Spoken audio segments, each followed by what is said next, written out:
Imagine waking up one morning to discover that the assets you carefully accumulated as a shield against uncertainty have been reclassified under the banner of national priority, suddenly placing new constraints on who may acquire them, who may dispose of them, and who may retain them. That possibility is no longer confined to distant history books. Right now, extraordinary authorities are being quietly engaged over materials designated essential to defense and technological supremacy, and anyone holding gold or silver outside conventional financial channels needs to understand the full implications. Once an asset receives the designation of critical to security, the regulatory landscape surrounding it can shift with remarkable speed. History already supplies a clear illustration of how rapidly such shifts can occur. In the early 1930s, the United States faced cascading bank failures and a currency system still formally linked to gold. Citizens who had lawfully converted paper money into physical metal found themselves confronting a sudden governmental requirement. An executive directive compelled the surrender of gold bullion, with only rare and unusual coins exempted. The order carried the force of law, backed by the prospect of financial penalties or imprisonment.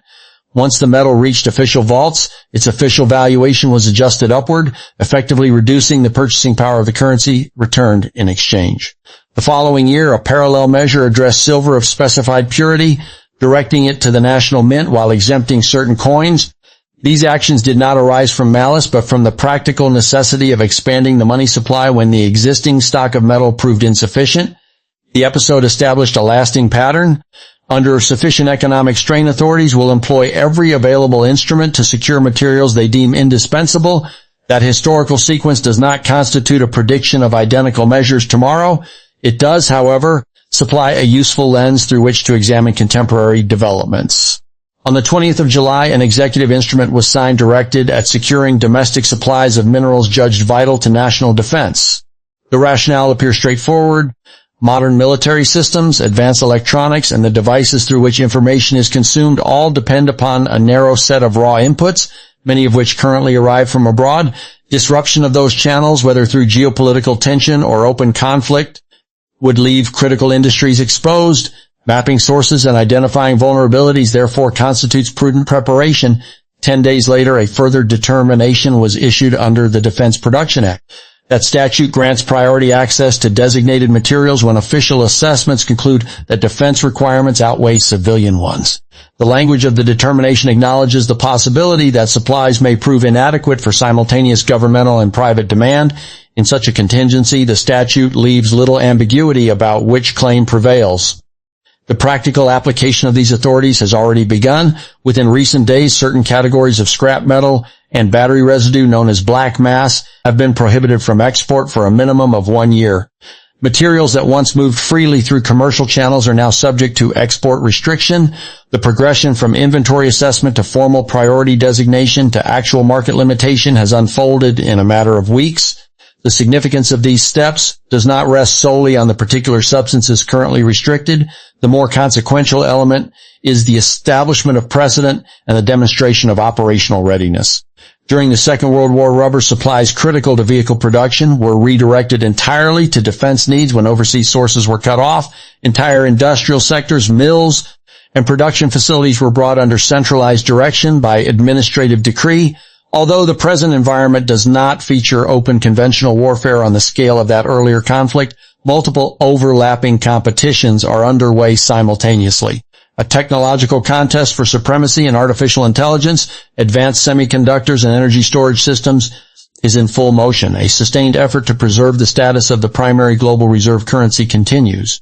A strategic competition over access to critical minerals is intensifying, and the outcome of that contest may influence the relative standing of major powers for decades.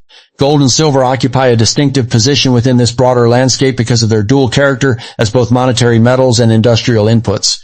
Not every form of gold or silver ownership confers the same degree of independence.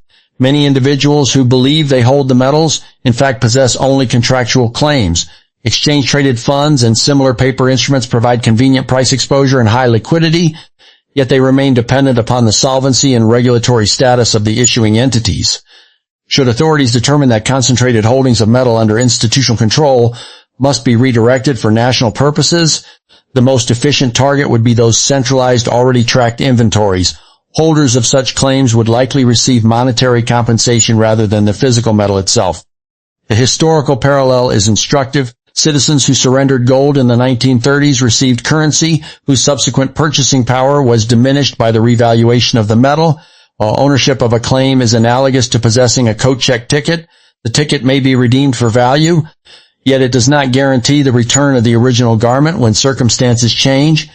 Central banks themselves have been accumulating physical metal in substantial volumes over recent years.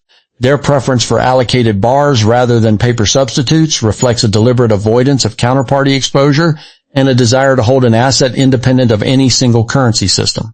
That institutional behavior supplies a useful reference point for private decision-making. The form of metal held, the manner of its storage, and the counterparties involved all influence the degree of autonomy retained under stress. Acquisition of physical gold and silver remains a widely recommended component of long-term portfolio construction for those concerned with currency depreciation, systemic fragility, or potential overreach. The precise structure of that holding, however, should be calibrated to the specific risks under consideration. Parallel policy efforts aimed at expanding domestic mining capacity reinforce the broader pattern. Commitments have been made to accelerate infrastructure development and to invest in educational programs that train the next generation of mining professionals. These initiatives address a genuine structural deficit.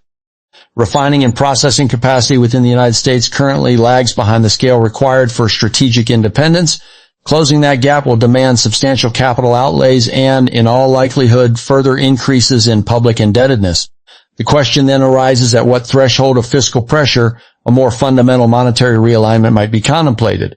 Historical experience indicates that under extreme conditions, authorities have returned to foundational metals as an anchor.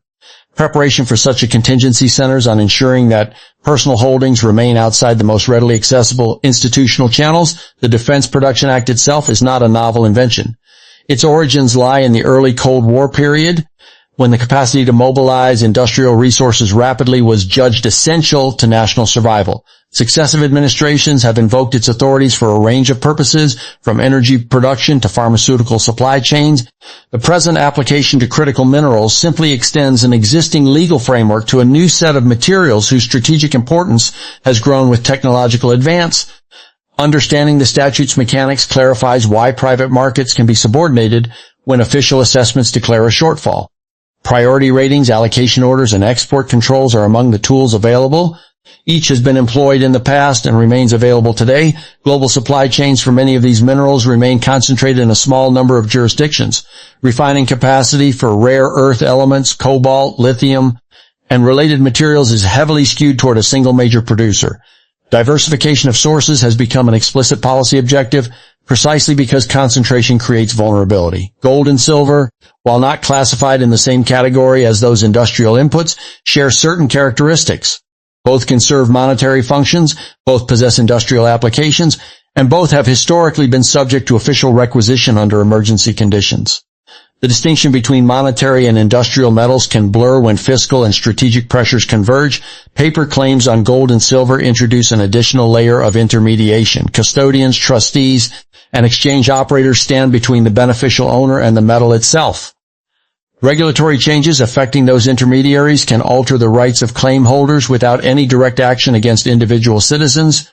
Physical metal held in allocated form outside the banking system reduces that intermediation risk, though it introduces storage and insurance considerations of its own. The choice between the two approaches is not binary.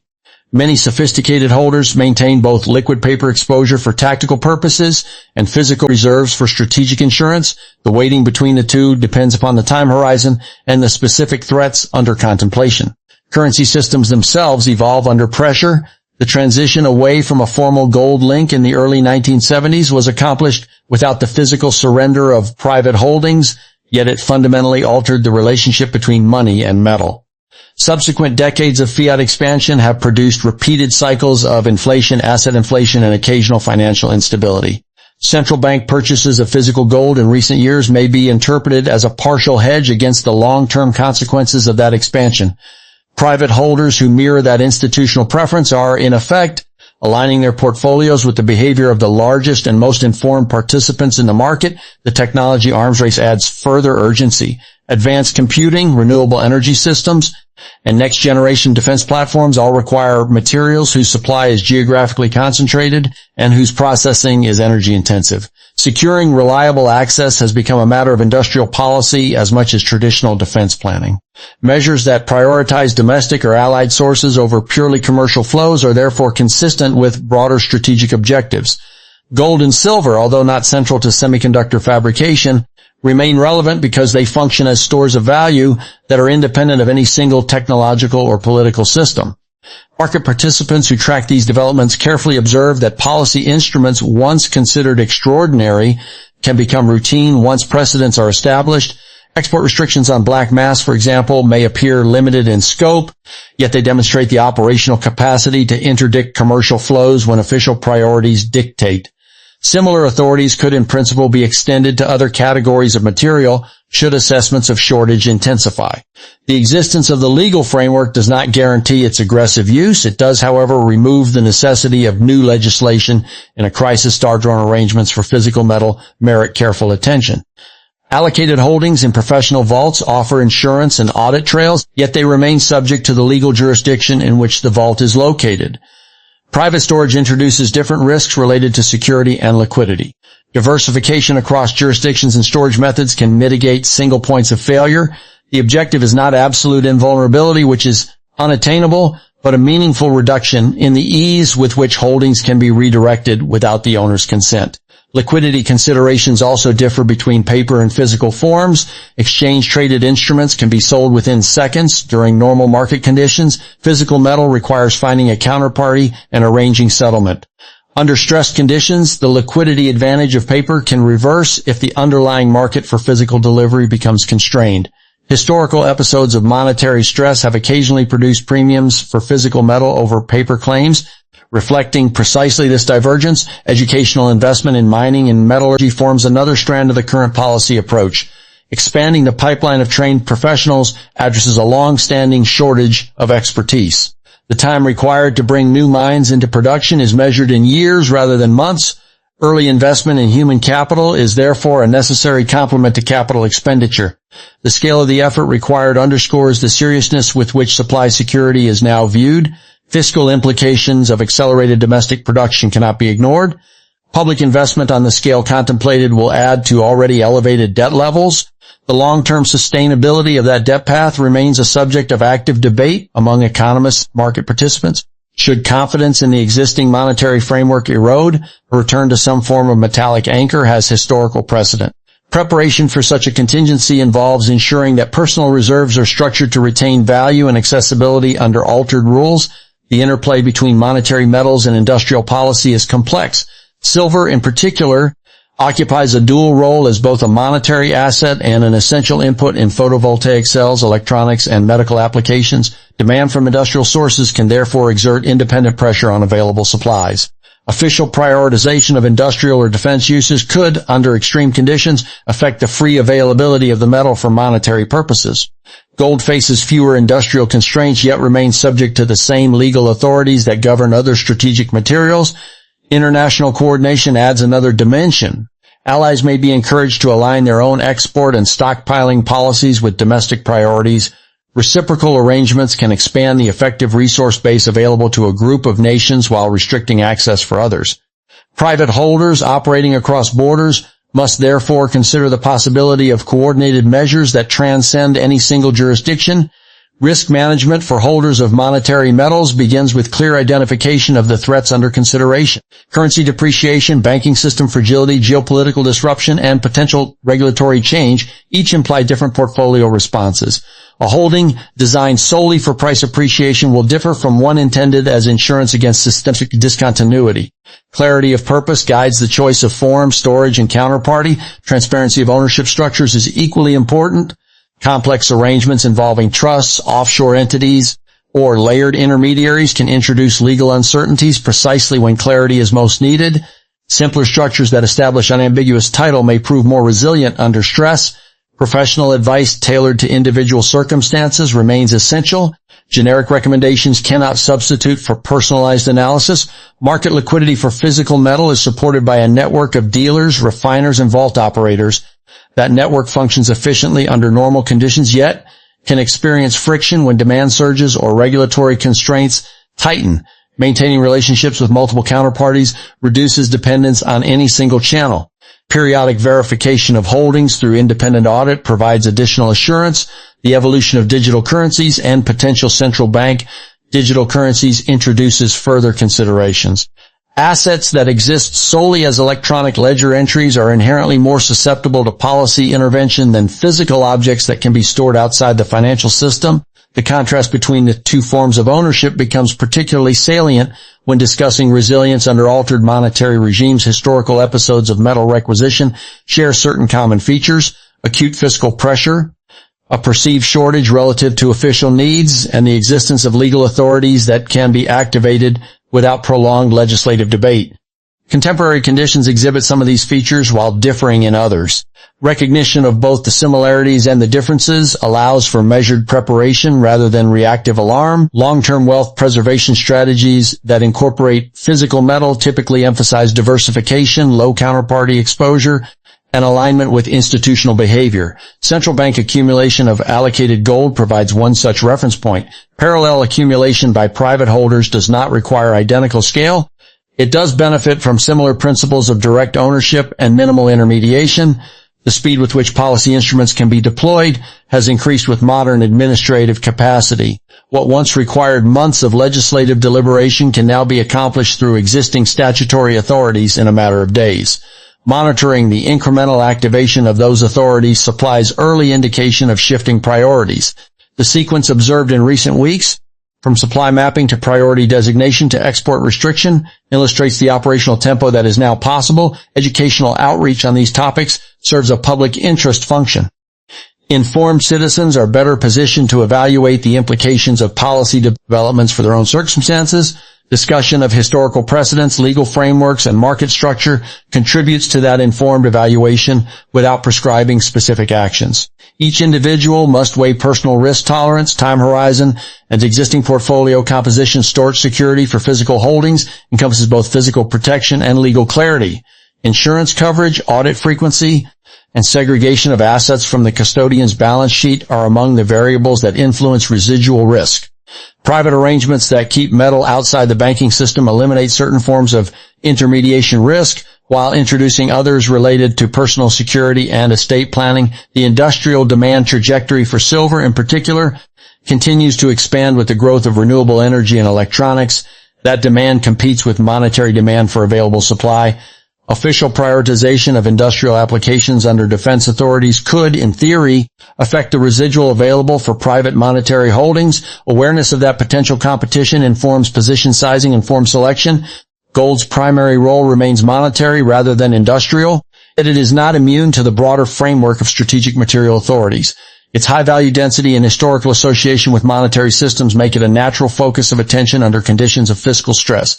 The form in which it is held, bars, coins, or allocated claims, affects the ease with which it can be identified and potentially redirected. Policy coherence across multiple domains, mining investment, educational funding, export controls, and priority designations suggests a coordinated approach rather than isolated measures.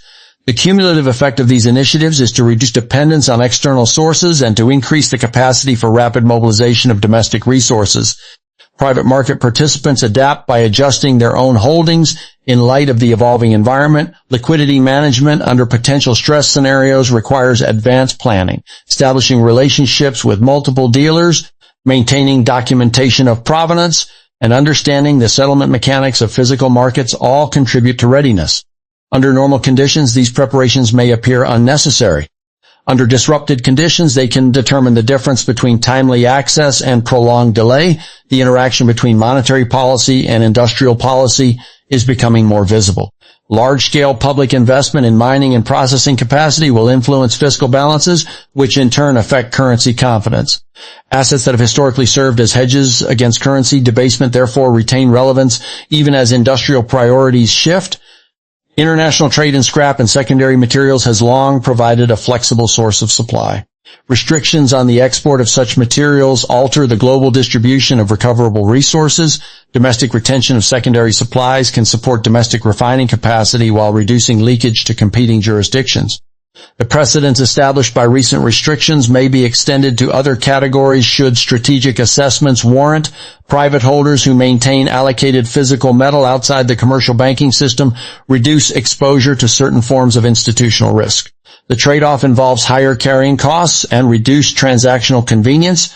For holdings intended as long-term insurance rather than short-term trading vehicles, the trade-off is often judged acceptable.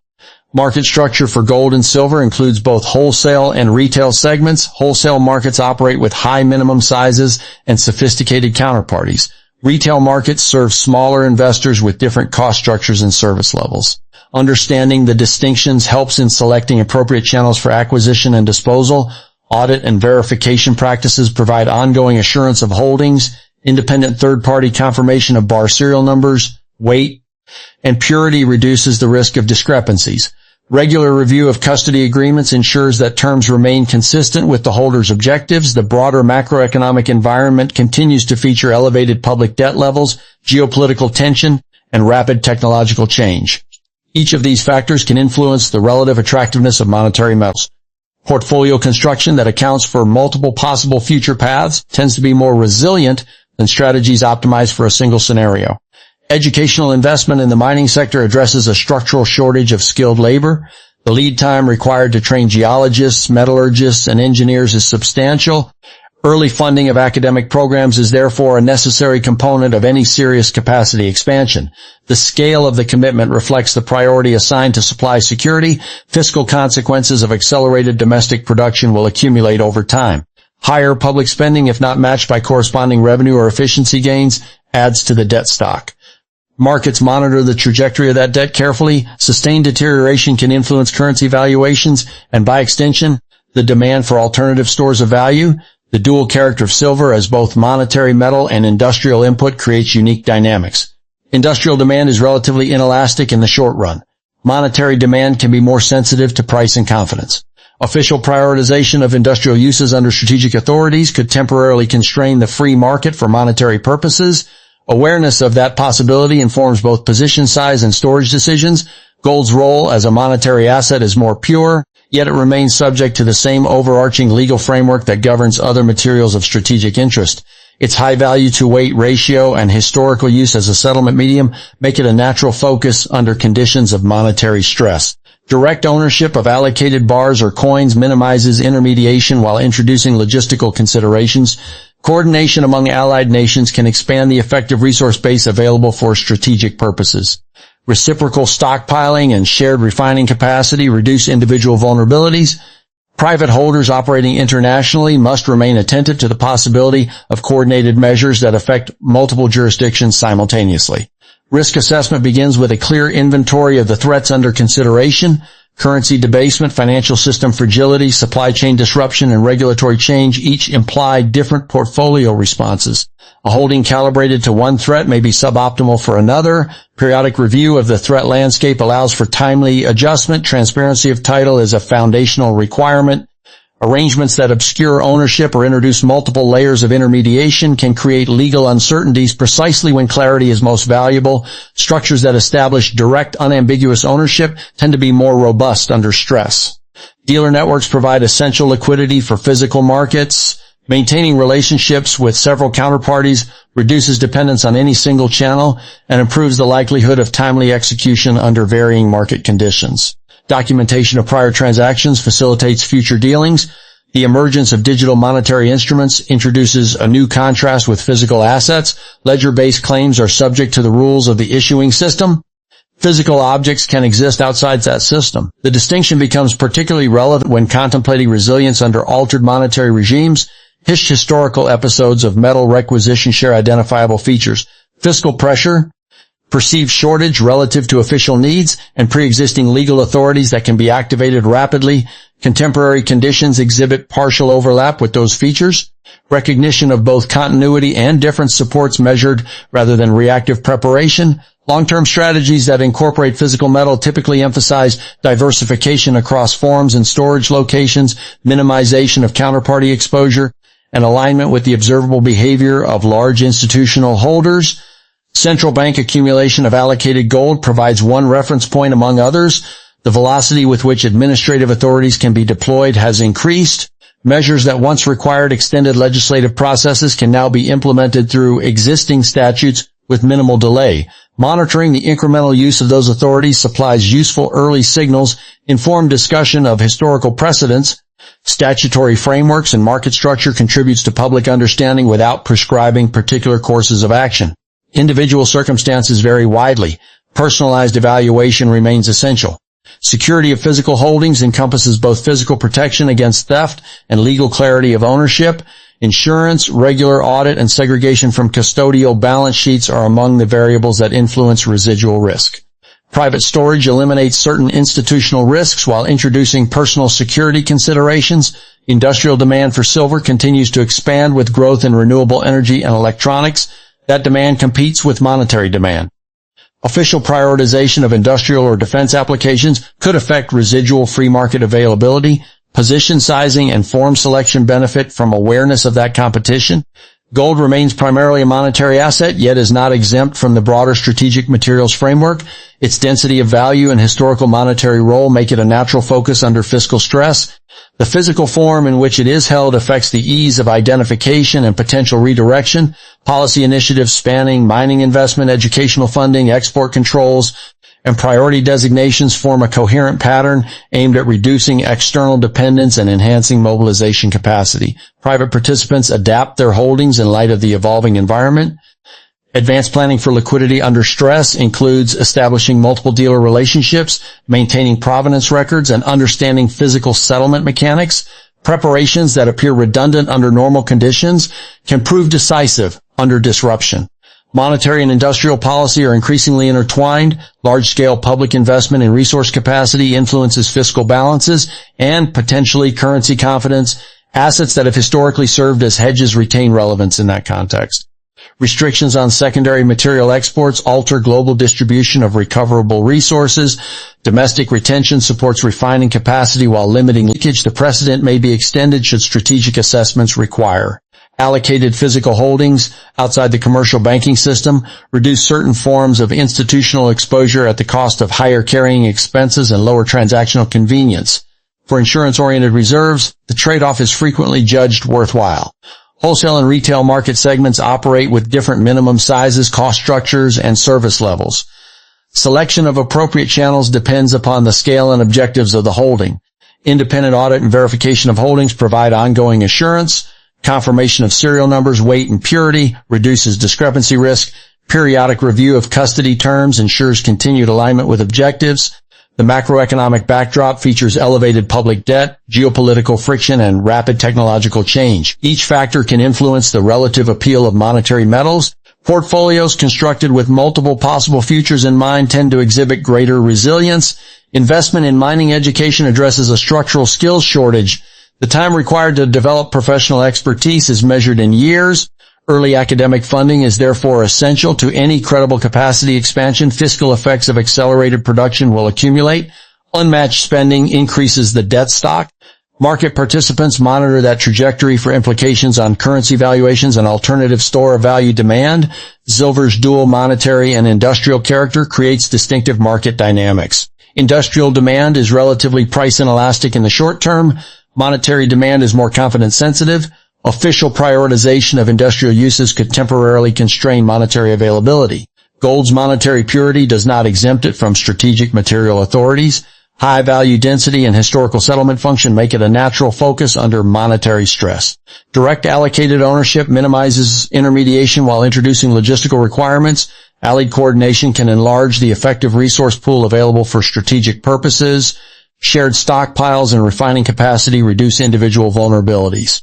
Cross-border private holders must remain alert to the possibility of multi-jurisdictional measures. Clear identification of relevant threats guides portfolio design. Debasement, systemic fragility, supply disruption, and regulatory change each imply distinct responses. Periodic reassessment of the threat environment permits timely adjustment. Unambiguous title is foundational. Complex or opaque ownership structures can generate legal uncertainty at precisely the moment clarity is required. Direct ownership arrangements tend to prove more robust. Multiple dealer relationships enhance liquidity options and reduce single-channel dependence. Prior transaction documentation facilitates future dealings under varying conditions. Digital monetary instruments stand in clear contrast to physical assets.